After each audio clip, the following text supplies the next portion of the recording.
Oui, le Parlement américain envahi et saccagé par des centaines de militants a choqué le monde entier. Et parmi les nombreuses réactions, certains se moquaient de leur pays en renvoyant la démocratie américaine à celle pratiquée sur le continent africain. L'élu républicain du Wisconsin, Mike Gallagher, qualifiait même les événements d'hier comme dignes d'une république bananière.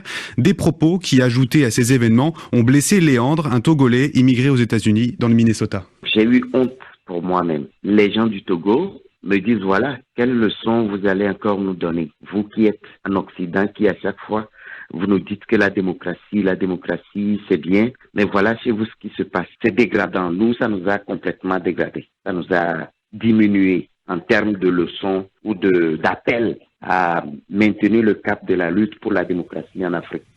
Les tweetos africains n'étaient effectivement pas les derniers à se moquer de l'invasion du Capitole. Certains ont ironiquement proposé l'intervention des casques bleus, voire de l'Union africaine pour rétablir la démocratie, tandis que d'autres invitaient les Africains à faire preuve de prudence sur le sol américain, comme peuvent le faire parfois les Occidentaux.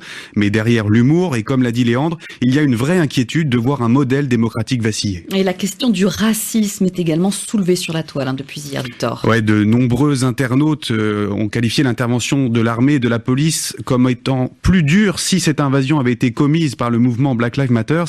Pour rappel, il y a quand même eu 4 morts lors des confrontations avec les forces de sécurité. Mais pour les observateurs du continent, en plus donc de dégrader l'image de la démocratie américaine, la journée d'hier a une fois de plus prouvé l'existence d'un 2 poids 2 mesures aux États-Unis.